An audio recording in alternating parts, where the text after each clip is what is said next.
బులెటిన్లో breaking news చూస్తున్నాం. AP steel plant పై చంద్రబాబు సర్కార్ కీలక నిర్ణయం దిశగా అడుగులు వేస్తోంది. అసలే అప్పుల ఊబిలో కూరుకుపోయిన ప్లాంట్ కనీసం విద్యుత్ బకాయిలు కూడా చెల్లించే పరిస్థితి లేనట్టు కనిపిస్తోంది. ఇక దీంతో ప్రభుత్వంతో ఒక సంస్థ ఒప్పందానికి సమాయత్తమవుతోంది. విద్యుత్ బిల్లులు 500 కోట్ల రూపాయల చెల్లింపు స్థానంలో స్టీల్ ప్లాంట్లో వాటా ఇచ్చేందుకు ముందుకొచ్చింది. ఈ 500 కోట్లకు తోడు పాత బకాయిలు మొత్తం కలిపి 2500 కోట్ల రూపాయలు ప్రభుత్వానికి చెల్లించాల్సి ఉంది. ఈ ప్రతిపాదన ప్లాంట్ నుంచి రావడంతో ప్రభుత్వం కూడా ప్రాథమిక అంగీకారానికి వచ్చినట్టు తెలుస్తోంది.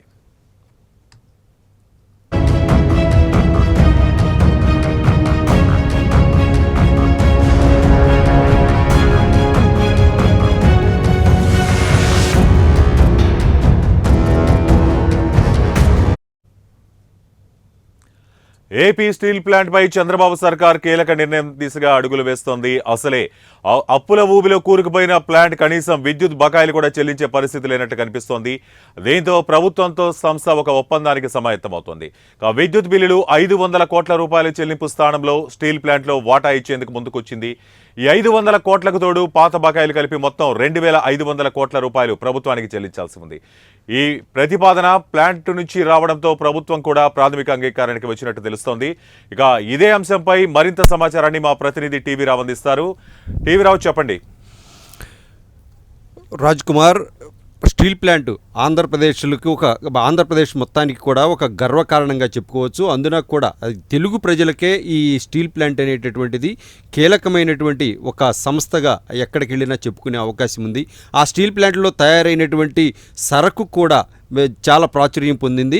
మరి ఇప్పుడు ప్రస్తుతం చూసుకున్నట్టయితే ఈ స్టీల్ ప్లాంట్ ఇప్పుడు భారీగా అప్పుల ఊపిలో కూరుకుపోయింది.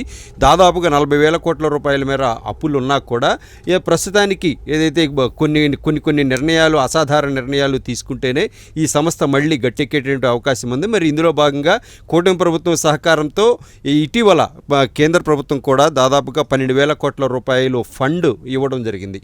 మరి ఇది ప్రస్తుతానికైతే కనుక సంస్థ కార్యకలాపాలకు ముందుకు వెళ్లేందుకు మాత్రమే ఈ ఫండ్ అనేటటువంటిది అవసరమవుతుంది. మరి ప్రస్తుతం చూస్తే ఉన్నటువంటి అప్పులు అన్నీ కూడా తీర్చాలి అంటే కనుక అది ఇప్పుడిప్పుడే సాధ్యమయ్యేటటువంటి పరిస్థితి లేదు.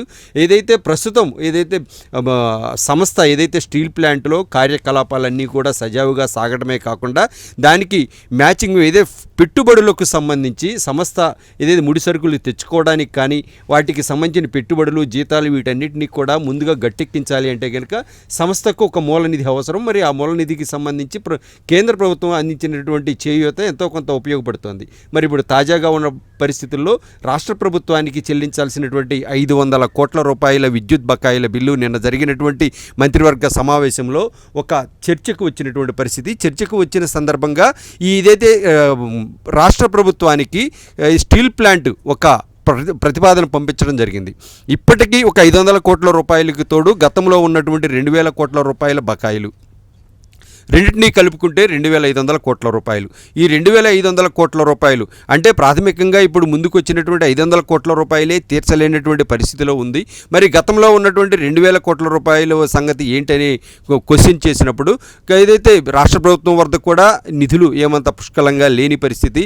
ఎప్పటికి ఏ నెలకు ఆ నెల సర్దుకుంటూ రావడమే కాకుండా కేంద్రం నుంచి కూడా ఎప్పటికప్పుడు సహకారం తీసుకోవాల్సినటువంటి పరిస్థితి. మరి ఈ నేపథ్యంలో ప్రభుత్వ సంస్థలు, ప్రభుత్వేతర సంస్థల వద్ద ఉన్నటువంటి బకాయిలన్నింటినీ కూడా రాబట్టే క్రమంలో రాష్ట్ర ప్రభుత్వం ఆ దిశగా అడుగులు వేస్తుంది. మరి ఈ క్రమంలోనే ఇటువైపు స్టీల్ ప్లాంట్కి సంబంధించినటువంటి బకాయిల విషయంలో గట్టిగా ప్రభుత్వం ఒత్తిడి తీసుకొచ్చిన నేపథ్యంలో మరి ప్రభుత్వానికి చెల్లించాల్సినటువంటి 250 కోట్ల రూపాయలు 2,500 కోట్ల రూపాయలు తిరిగి చెల్లించుకోలేని స్టీల్ ప్లాంట్ ఇప్పుడు ఏకంగా ప్రభుత్వానికే స్టీల్ ప్లాంట్లో ఎంతో కొంత వాటా ఇవ్వడానికి సమాయత్తమవుతున్నట్టుగా సమాచారం. మరి దీనికి సంబంధించి మంత్రివర్గ భేటీలో కూడా దీనిపై ఒక నిర్ణయం ప్రతిపాదనలు అయితే వచ్చాయి. ఈ ప్రతిపాదనలు వచ్చిన దాని మీద మంత్రివర్గ ఉపసంఘం కూడా ఒక నిర్ణయం కూడా తీసుకుంది. మరి ఆ దిశగా అడుగులేయడం అనేది తక్షణ నిర్ణయంగా ఉంటే బాగుంటుంది అనేటటువంటిది ఒక కీలక నిర్ణయంగా తీసుకున్నారు.